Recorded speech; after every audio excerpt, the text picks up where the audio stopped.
O Expresso tem uma nova subscrição que lhe dá acesso completo ao The New York Times, com atualidade, jogos, culinária e muito mais. E ainda aos conteúdos exclusivos da SIC Notícias, incluindo o Direto Vertical, a nova e inovadora emissão que se adapta ao seu smartphone. Subscreva em expresso.pt/digital. Expresso. Liberdade para pensar.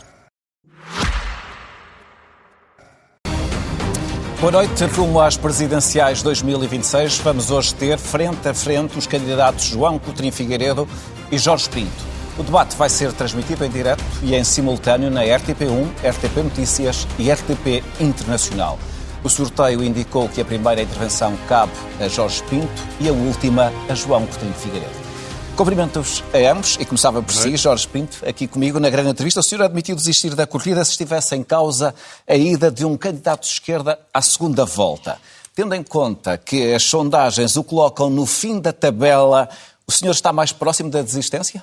Boa noite, Vítor. Boa noite também, João Coutinho Figueiredo. Boa noite aos espectadores. Esse é um assunto de ontem. Eu vim para discutir os assuntos da manhã. Eu vim aqui para dizer porque é que quero ser Presidente da República, porque é que acho que a minha candidatura é uma candidatura que vale a pena apoiar daqui até dia 18 de janeiro e é por isso que aquilo que me preocupa hoje é poder ter a oportunidade de, sendo o último a entrar nesta lista eleitoral, dizer aos portugueses porque é que eu venho para fazer diferente. E arrepende-se de ter feito essa declaração? Eu não fiz. Arrependo-me é que tenha havido outros candidatos que tenham deturpado aquilo que eu disse, mas em relação a isso posso fazer pouco, a não ser confrontá-los quando tiver a oportunidade também de debater com eles. Aquilo que eu disse sempre, e reitero, é que venho para fazer diferente, venho para dizer aos portugueses e dizer-lhes muito claramente que há uma candidatura nova, que é menos do mesmo, que há novos agentes políticos na vida política portuguesa que querem também ter a sua voz, e eu quero muito ser a voz da minha geração, quero muito ter essa oportunidade também, porque acho que aquilo que os portugueses querem é novidade, mas uma boa novidade, e para isso podem contar comigo daqui até dia 18 de janeiro. E qual é a novidade que o senhor traz?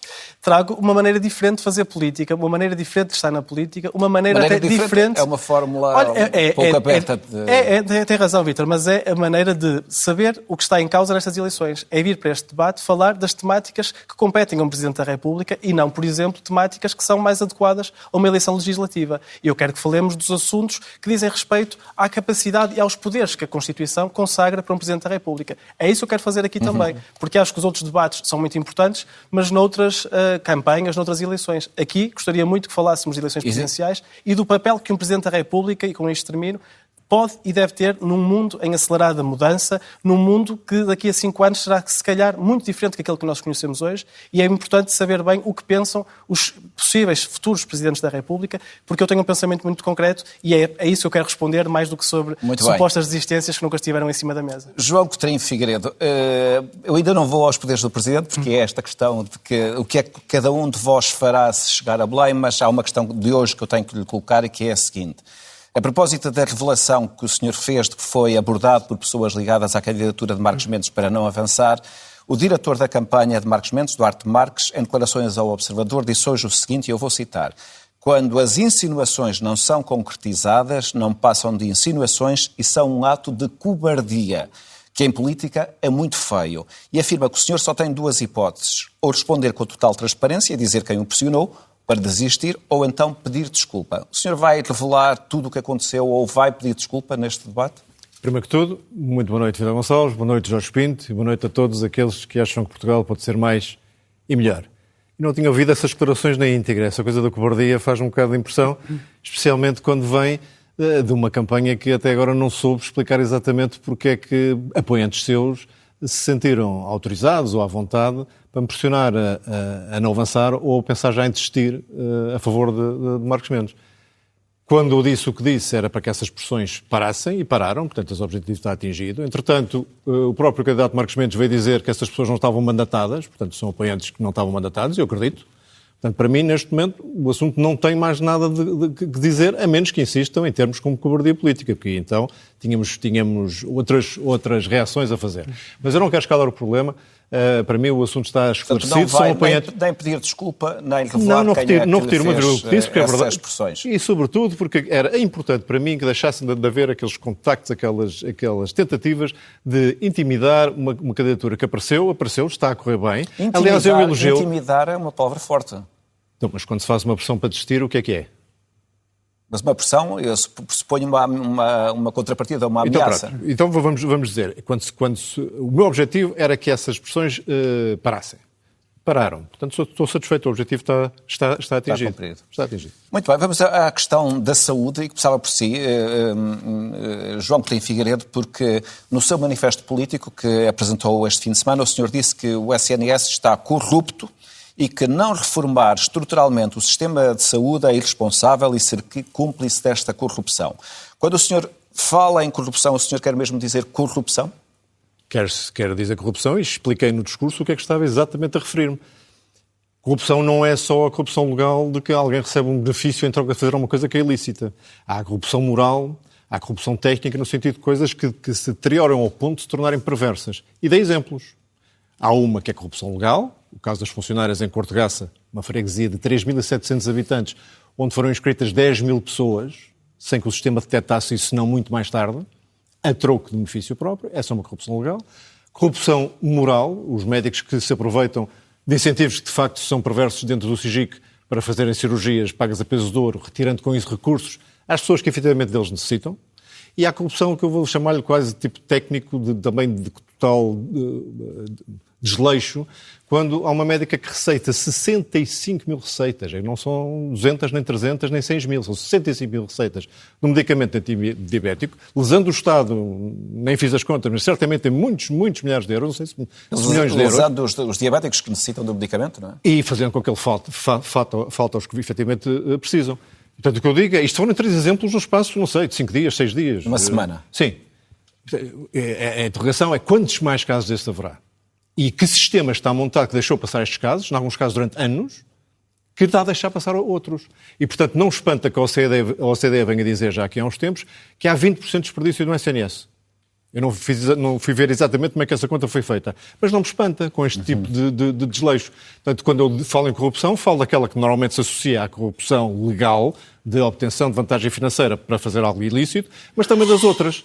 Corrupção, no sentido estrito do termo, é algo que fica pervertido na sua essência e deixa de servir para aquilo que foi criado. Jorge Pinto, concorda que há corrupção no SNS e que isso pode desacreditar o Serviço Nacional de Saúde, que é um dos maiores avanços da democracia portuguesa? Não concordo de todo. Não concorda? De todo. Não, repare, os exemplos que o João Coutinho de Figueiredo dá são exemplos episódicos. Toda a gente sabe, qualquer instituição, qualquer organização, certamente uma organização com a dimensão e o alcance do SNS tem alguns problemas.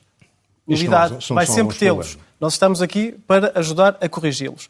Aquilo que está em causa é a mais bela das conquistas da nossa democracia. E eu partilho um exemplo pessoal. Eu fui tripulante de ambulância voluntário durante 3 anos. Transportei dezenas ou centenas de pacientes de todas as origens e nunca a nenhum lhes perguntei se eram ricos ou se eram pobres. Nunca a nenhum lhes perguntei se tinham um seguro de saúde complementar ou não. E soube sempre que todos eles, no hospital, iam ser igualmente bem atendidos. É isto que é o nosso SNS. E é isto que está a ser ameaçado e é precisamente a isto que nós temos de saber dar as condições para que se mantenha e continue a ser o SNS que nós todos tivemos ao longo dos últimos anos. Mas não acha que, tendo em conta a descrição, que os relatos que o João Coutinho de Figueiredo fez, é necessária alguma intervenção em termos de gestão e de organização para evitar os casos que acontecem? O que eu acho, e mantendo-me fiel àquilo que eu disse, que são as competências de um Presidente da República, é que um Presidente da República pode ser muito claro em relação àquilo que quer para o seu sistema e Serviço Nacional de Saúde. Que é uma coisa muito simples. Dizer a um governo, qualquer governo, tem um tempo limitado para dar resposta aos problemas do SNS. Não resolvem? Eu convoco uns Estados Gerais da Saúde para que toda a sociedade civil, para que os médicos, para que os enfermeiros, para que os utentes, para que os partidos políticos possam discutir aprofundadamente aquilo que é o SNS e como é que nós vamos corrigir os seus problemas. Isto um Presidente da República pode fazer. Um Presidente da República não vai legislar o que quer que seja. Se calhar deveria alertar para o facto de, neste atual Orçamento de Estado, nós termos cerca de 1% do orçamento dedicado à prevenção da doença, quando a OMS recomenda pelo menos 3%. Pode alertar para isto, não vai legislar. Esta é a competência do Presidente da República. E eu, quando for Presidente da República, aquilo que farei é não deixar de falar da importância do SNS e de como quer mobilizar a sociedade e todos os intervenientes do SNS para que os problemas que têm sejam resolvidos. E eu não acho que nós resolvamos os problemas dizendo que o SNS é corrupto. Não acho que resolvamos os problemas do SNS por exemplo, com as propostas de alteração constitucionais que João Coutinho de Figueiredo na altura apresentou enquanto deputado, que faziam coisas que essas sim iam fomentar a corrupção, de acordo com o parecer que a DECO na altura deu a essas propostas de alteração. Portanto, quais propostas de alteração eu posso citar o parecer da DECO que dizia, e leio, porque acho que é interessante também termos essa noção do que está em causa. Dê-me só um segundo que eu leio com todo o gosto. Diz algo como, peço desculpa, porque eu quero mesmo ler para não citar erradamente. Diz assim o parecer da DECO e passo a citar.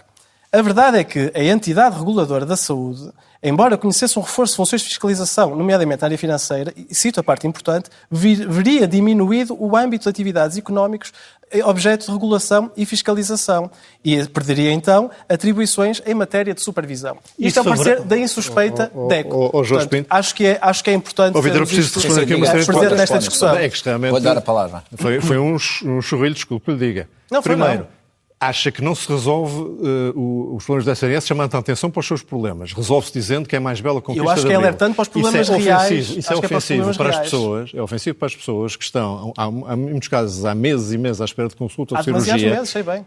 Portanto, isso não interessa nada. Interessa. Portanto, é mais bela... Mas não foi disso que João Coutinho de Figueiredo falou. Não, porque nem agora debate de 15 minutos, mas eu podia estar aqui, infelizmente, Jorge Pinto, eu podia estar aqui horas a fio. Claro. Tanto assim foi que eu sou o único candidato que apresentou uma lei de base. Também me quer dar documento? Dou com todo o gosto. Faça favor. Está na moda. Para ver. Não. Eu vejo com todo o gosto. Devia conhecê-lo porque passou no Parlamento onde o senhor trabalha. E nessa lei de bases vou-lhe garantir que estes problemas que estamos aqui a falar não ocorreriam. Mas esta ideia de criar, do Presidente da República, por exemplo, criar estes Estados Gerais, acha que era uma boa ideia? Primeiro aspecto, vamos por partes. Ignorar os problemas do SNS é a pior maneira de os resolver. Não sou certamente eu que o faço. Não sou certamente eu que dizer que é a melhor conquista, como se fosse a única coisa que interessasse e que tivesse de manter este sistema para sempre. Quem não reconhece os problemas nunca vai... Espero muito bem que sim. Quem não reconhece os problemas nunca vai resolver, Jorge Pinto. Nunca os vai resolver. Segundo aspecto. Problemas. E eu ouvia várias entrevistas do Jorge Pinto em que ele, pelo menos em relação à saúde e à habitação, convocaria Estados Gerais. Ora, isto é um tipo de intervencionismo do Presidente da República. Acho que sim. Acho. Não só é um tipo de intervencionismo, como diminui a oposição que o senhor diz querer proteger. Pelo contrário. Pelo contrário. Então, mobiliza a sociedade, dando voz à sociedade naqueles que são dois dos seus principais problemas nas suas vidas. Se eu conseguir acabar uma frase que é um bocadinho mais fácil. Faça favor. Ficamos combinados? Muito obrigado. Portanto, ao substituir-se àquilo que os partidos da Assembleia da República não conseguem fazer, está a fazer o quê? Está a diminuí-los. E ouviu queixar-se de que a esquerda em Portugal tinha-se reduzido para 32% dos votos. Nem aos 22% chegava. Com esse tipo de intervencionismo. Está a tirar completamente o papel às oposições. E, portanto, eu não acho que seja sequer possível olhar para o SNS sem dizer se é para conseguir que mantenhamos um serviço público de saúde que trate efetivamente dos problemas das pessoas, temos que o reformar e tirar os incentivos perversos que hoje existem para que aconteçam casos como os que eu relatei e para que se mantenham durante anos os problemas que muita gente se queixa relativamente às consultas, às cirurgias, aos atendimentos... Jorge Pinto, quer responder para avançarmos neste debate?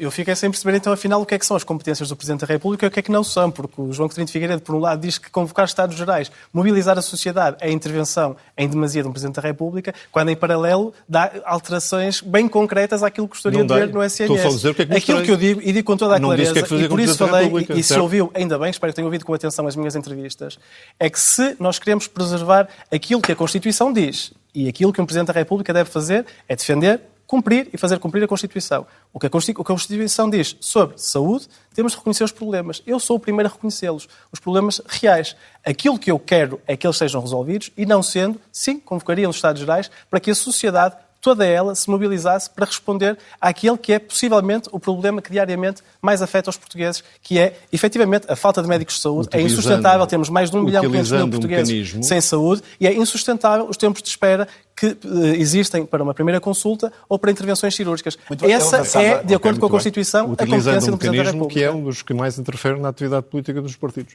Delimitado e bem referido na Constituição, como não deveria deixar de ser, porque se há coisa que não vou falhar, é o respeito da Constituição. Eu gostava de avançar, João Coutinho de Figueiredo, agora dava a primeira intervenção ao ao Jorge Pinto sobre ambiente e recursos naturais, que é um tema que tem trazido também nas suas intervenções. Qual é a vossa posição sobre o tema do clima e de todas as decisões que procuram reduzir o aumento da temperatura da Terra? Há mesmo uma emergência ou há outros problemas que deveriam ser considerados prioritários? Olha, é uma emergência climática, eu sei que o João Coutinho de Figueiredo discordará, é se calhar o principal desafio da nossa era, mas que na verdade vem em paralelo com um outro enorme desafio, uma outra emergência, que é a emergência da afirmação da nossa economia, portuguesa e europeia. E na verdade as duas coisas não estão de costas voltadas, elas estão muito juntas. Vejamos, por exemplo, de onde é que nos chega a concorrência chinesa atualmente à Europa. Aquilo que era um grande elemento diferenciador europeu, por exemplo, o mercado e o setor automóvel, atualmente tem uma competição feroz por parte das marcas chinesas. Em que tipo de carros? Carros movidos a eletricidade, carros a bateria. Um exemplo muito concreto, aliando aquilo que eu já fiz no Parlamento. Eu apresentei, em nome do LIVRE, uma proposta que se chamava Do Sol ao Sal. No fundo, para que houvesse um projeto e uma aposta continuada em Portugal na investigação de baterias alternativas aos metais raros, nomeadamente de íon de sódio, de sal, que seriam muito mais baratas, uma matéria-prima muito mais abundante. A Iniciativa Liberal absteve-se.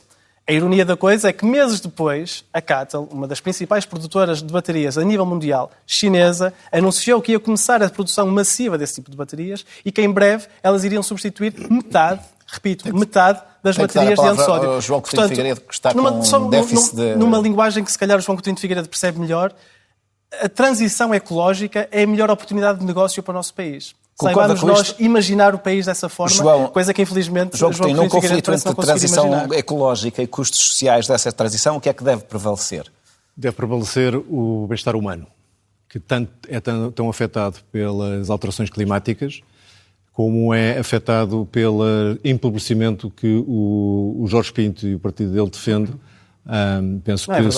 Penso que se autoclassifica como pós-produtivista. Posso explicar o que isso não tem nada a ver com o empobrecimento. Deixava agora o João Coutinho. Se desta forma tão descarada, não posso. Eu não quero estar sempre a interromper. Eu perguntei-lhe se considerava pós-produtivista. Posso esclarecer depois. E o pós-produtivismo privilegia as preocupações ambientais em detrimento da produção e do crescimento do... Não é de todo isso. Bom, eu deteto aqui algumas contradições, porque ao mesmo tempo que se diz que a tecnologia e as tecnologias ligadas à transição energética são aquelas que vão conseguir animar a economia portuguesa e a economia europeia, o Jorge Pinto cita os avanços dos chineses nos carros elétricos e nos painéis fotovoltaicos, etc., sendo a China o principal poluidor, o principal emissor de carbono, e essas conquistas, digamos, industriais da China feitas à custa dos maiores atentados ambientais. Está a conseguir o decoupling. Está a conseguir, portanto, estamos a advogar de que a Europa faça o mesmo. Passa a fazer aquilo que a China fez, admitindo crimes ambientais brutais, a troco de eficiência industrial. Não é dizer isso. Portanto, eu acho... Não podem então aceitar a China como grande caso de sucesso, porque foi feita à custa desses crimes ambientais. Portanto, nós temos de ter um modelo europeu de desenvolvimento, e sim, as tecnologias de transição têm o seu papel, muito importante, mas não há dúvida nenhuma que aquilo que se passou na Europa e que nos atrasou em relação a outros blocos económicos no passado mais recente, foi ao contrário, foi uma desvalorização da inovação empresarial e da inovação científica em detrimento do cumprimento de um conjunto de regras que as próprias conclusões da COP30, que acabou há poucos dias, vieram de alguma forma reconhecer. Ao dar muito mais importância à adaptação do que à mitigação, ao dar muito mais financiamento aos esforços de adaptação do que aos esforços de redução de emissões, percebendo que aquilo que estava a acontecer não era sustentável do ponto de vista do bem-estar humano. Portanto, a resposta à sua pergunta, Vítor, é muito simples e é esta. Quando houver um dilema, uma tensão entre o bem-estar humano e as metas ambientais mais estritas, é o bem-estar humano que deve prevalecer.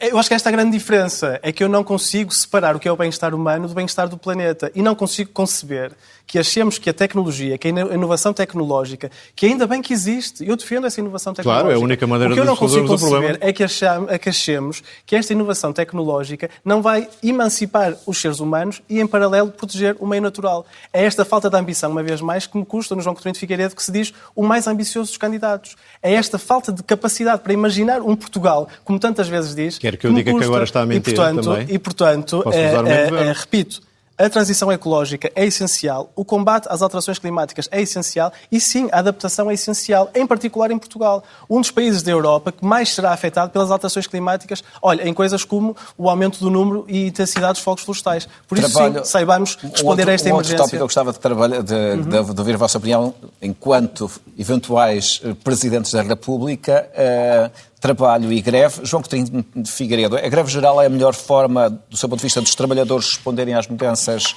laborais apresentadas pelo Governo? Se os parceiros sociais e as confederações sindicais que os representam não chegam a acordo com o Governo, o recurso à greve é um direito legítimo. O que eu digo, e já o disse várias vezes, é que a legislação laboral que está em discussão é um passo em frente relativamente à flexibilização da legislação laboral que é necessária para que Portugal se adapte àquilo que vem aí. Que são coisas Quais são as grandes distintas. vantagens da legislação que está a ser discutida do seu ponto de vista? É permitir ajustamentos mais pequenos nas relações laborais que evitem depois que os problemas das empresas cheguem a um ponto onde a única resolução sejam despedimentos coletivos, por exemplo. Portanto, ao tornar o sistema mais flexível, faz com que ele consiga ser exatamente flexível antes de quebrar. E é isso que está a acontecer. Portugal está com um nível de despedimentos coletivos absolutamente fora do normal, e isso tem muito a ver com a incapacidade das empresas se adaptar à medida que as coisas vão decorrendo, ficando obrigadas a tomar decisões mais drásticas. Eu não acho que este seja um pacote laboral perfeito, e acho ainda que há negociações que estão a decorrer que podem ainda conduzir a melhor equilíbrio, mas no seu global é uma alteração que é necessária. Aliás, Portugal tem simultaneamente umas legislações laborais mais rígidas e uma das taxas de precariedade dos contratos mais elevadas. Portanto, não é certamente a rigidez que tem impedido a existência de contratos precários, em boa parte vindos do próprio Estado, que também é prevaricador nessa matéria. E basta ver para onde é que as pessoas que têm necessidade de procurar outra vida e têm que sair de Portugal para o fazer, não vão para jurisdições com legislação laboral menos flexível que a portuguesa, vão para mais flexível que a portuguesa, com salários também correspondentemente mais altos. Portanto, acho que há uma falsa dicotomia entre aquilo que está a acontecer e a proteção dos direitos dos trabalhadores, sendo que o mais importante, e todos queremos, penso que estamos de acordo, todos queremos, sobretudo, que os salários subam. E os salários só sobem se houver boa criação de emprego, mais empresas a serem criadas, mais empresas a crescer e a vingarem. E se a legislação laboral contribui para isso, eu creio que o faz, está a contribuir para o bem-estar dos trabalhadores. Jorge Pinto. Não, há aqui uma diferença profunda, isso é evidente, porque reparemos, Portugal tem 3 grandes problemas que estão relacionados com esta lei. Já somos o segundo país da União Europeia com mais trabalhadores precários. Continuamos a ter um grande fosso entre salários de homens e de mulheres. Somos um dos países da Europa com menores taxas de natalidade, também fruto das condições laborais que os trabalhadores têm. O que é que este pacote responde a qualquer um destes 3 assuntos? Nada. Piora-os. E eu, na verdade, ouço a direita, do PSD ao Chega, passando agora por João Coutinho de Figueiredo, e aquilo que me parece é que esta direita quer transformar Portugal no Bangladesh. Mas naquele Bangladesh do qual os próprios bangladeshis fogem, de contratos informais, de longas horas de trabalho, de facilitar o despedimento, de dificultar o próprio direito à greve. Este não é o país que eu quero. E, na verdade, estão aqui bem patentes 2 visões de país e de desenvolvimento económico. Ou continuar com aquela que tem sido a visão do país, que é um círculo vicioso de baixos salários, de precariedade, de baixo valor acrescentado, de tentar competir sempre pelo menor... que as alterações que estão a ser propostas possam conduzir, por exemplo, a um aumento de salários e a um maior... Não há rigorosamente nada na proposta, tal como ela está agora, que dê a indicar isso. Mas nada. Claro nada nos estudos empíricos que já foram realizados em alterações semelhantes mostra isso. Há, sim, provas de que isto pode piorar, por exemplo, a vontade das famílias terem o seu primeiro filho. Há um estudo de uma tese de doutoramento da Universidade Nova que o mostra. Estamos de acordo. E também já o disse publicamente, as disposições sobre a amamentação ou as famílias com crianças menos de 12 anos... É a estabilidade do primeiro contrato. Não é só a amamentação. Mas há estudos empíricos que momento. mostram que quanto mais fácil é a criação de empresas e o crescimento de empresas, mais não só é fácil a criação de postos de trabalho, como os níveis salariais. Eu não quero só falar das empresas, eu quero falar das pessoas. Mas quem é que cria os empregos? As pessoas são o que está aqui em causa. Sim, mas as pessoas empregam-se onde? Todas no Estado. Eu quero só terminar porque esta é a visão que eu rejeito, mas queria dizer a visão que eu defendo, que é uma visão de um círculo virtuoso, assente, sim, no aumentar do valor da nossa economia, na introdução da tecnologia, na introdução da automação e fazer com que com isso os salários possam subir e que, na verdade, os próprios impostos possam baixar.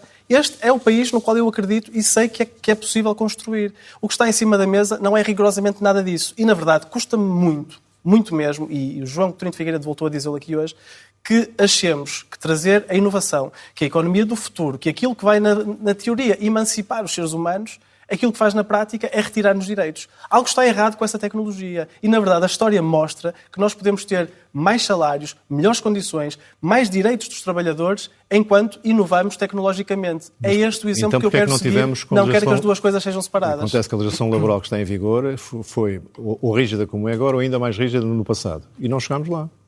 Está a falar da última alteração, 2018? Estou a falar desde que a legislação laboral codificada no Código de Trabalho, que ela nunca foi menos rígida do que agora. Olha, E não criámos esse emprego, portanto, não adaptámos essa tecnologia, portanto, há qualquer coisa que empiricamente também não funciona. Foi termos governados precisamente... E eu ouvi o Jorge Pinto a dizer que temos que colocar a ciência e a inovação no centro da atividade económica e que temos que subir salários. E eu perguntei, como? Por decreto? Outra ainda investimento. Basta perguntar, é um exercício que eu sugiro, perguntar às empresas que ponderaram investir em Portugal e acabaram por não fazer, porque é que não o fizeram? E uma das razões vai ser a legislação laboral, a outra a burocracia excessiva, a outra a justiça lenta e a outra a carga fiscal. São sempre as mesmas, há décadas. E se não tivermos a capacidade de atrair esse investimento, já que não temos capacidade interna de investimento portuguesa suficiente, infelizmente, porque não o acumulámos no passado, não vamos conseguir fazer essa tal centragem na inovação e na ciência. Não vamos. E sem esses empregos, com esse teor de conhecimento e com essa inovação, vai ser impossível pagar salários muito, muito substancialmente superiores a estes. Jorge Pinto, eu gostava nós temos 4 minutos e meio e eu gostava de introduzir 2 temas. E um foi trazido justamente por si. O senhor responsabilizou Marcelo Rebelo de Sousa pelos chamados miniciclos que provocaram instabilidade política, conduziram a eleições e pelo ambiente que, no seu entender, permitiu a emergência da extrema-direita. Quer explicar como é que chega à responsabilização do atual Presidente da República na subida do Chega? Sim, só em 30 segundos para dizer como é que este modelo de economia se consegue e qual é que é o papel de um Presidente da República, porque uma vez mais não é legislar.